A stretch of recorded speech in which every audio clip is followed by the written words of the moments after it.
Hello दोस्तों, आज हम लोग इस लेक्चर में पार्ट 36 पढ़ेंगे, जिसमें एनसीईआरटी बुक में अपने दिया हुआ है। थोड़ा थोड़ा क्वेश्चन बीच में करके देता है, तो उसके जो पार्ट है उस चैप्टर के अंदर के कुछ प्रश्न हैं तो उनको देखते हैं। तो अपनी एनसीईआरटी बुक में आप पेज संख्या 185 पे देखेंगे, ठीक है। तो उस पर आपको ये मिलेगा क्वेश्चन प्रकाश चैप्टर के।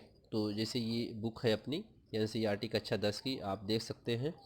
और इसमें जो है हमें मिलेगा अपना चैप्टर। जब हम खोलेंगे तो इसमें हमें यहाँ पर आप देखेंगे तो आप इसके अंदर के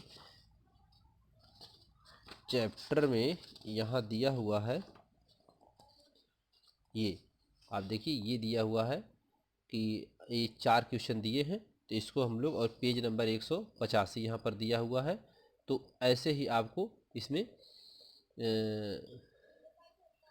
सभी जो अंदर के प्रश्न हैं उसको बताए जाएंगे और अभ्यास के प्रश्न। तो पहले हम अंदर के प्रश्न देखते हैं, फिर बाद में अभ्यास के प्रश्न देखेंगे, ठीक है।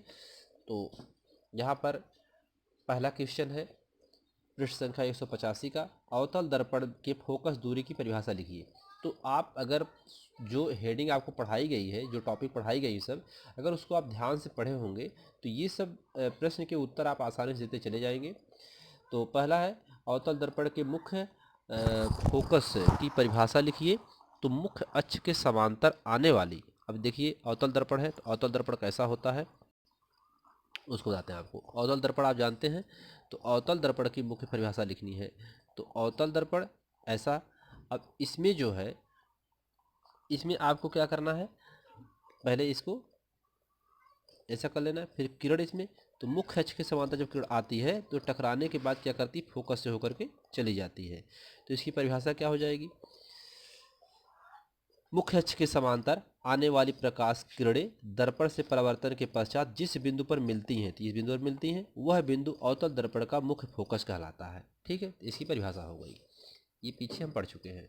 इसके बाद दूसरा है, एक गोली दर्पण की वक्रता त्रिज्या 20 सेंटीमीटर है, इसकी फोकस दूरी क्या होगी। इसमें इसके इस सवाल इस पर आधारित पीछे लगवाए गए हैं, फिर भी इसमें फोकस दूरी यह बराबर r/2 होता है सूत्र। इस फार्मूले से r दिया है कितना, 20 सेंटीमीटर दिया, 20/2 हो जाएगा, 2 दहा में 20, 10 सेंटीमीटर आ गया, अर्थात फोकस दूरी कितना आ गई, 10 सेंटीमीटर आ गई।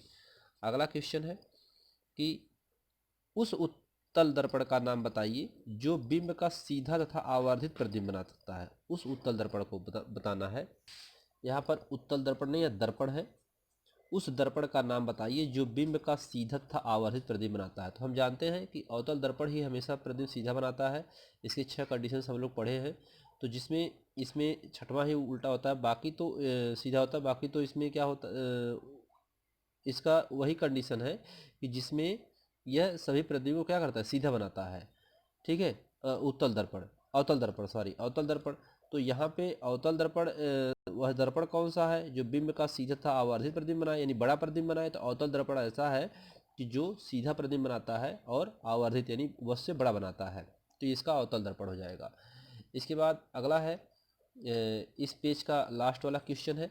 तो इसमें दिया है कि हम वाहनों में उत्तल दर्पण को पश्च दृश्य यानी पीछे के दृश्य दर्पण के रूप में वरीयता क्यों देते हैं। यानी हम जब वाहनों में जो हमारे शीशे लगे रहते हैं तो उसमें उत्तल दर्पण लगा रहता है उस शीशे में, तो उसकी सहायता से हम लोग पीछे के दृश्य देखते हैं। तो ऐसी की वरीयता क्यों दी जाती है, ठीक है। तो इसमें 2 कंडीशंस हैं इसके।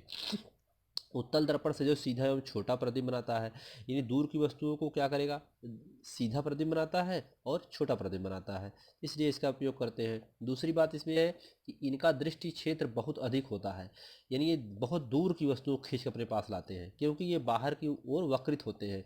अब इनको देखेंगे बाहर की तरफ वक्रित होते हैं, ठीक है। उत्तल दर्पण क्या होता है, बाहर की तरफ वक्रित होता है ऐसे, इसलिए अतः समतल दर्पण की तुलना में उत्तल दर्पण ड्राइवर को अपने पीछे के इस बहुत बड़े क्षेत्र को देखने में सक्षम होते हैं। तो समतल दर्पण से हम बहुत दूर की वस्तुओं को नहीं देख सकते हैं, तो समतल दर्पण का उपयोग हम नहीं कर सकते हैं। यानी बस दर्पण के रूप में दर्पण के रूप में वरीयता दी जाती है उत्तल दर्पण की, समतल दर्पण की नहीं, क्योंकि यह समतल दर्पण की अपेक्षा उत्तल दर्पण बहुत दूर की वस्तुओं को खींच करके लाता है और उसको देखने में सहायता करता है। तो इसलिए इसका प्रयोग करते हैं।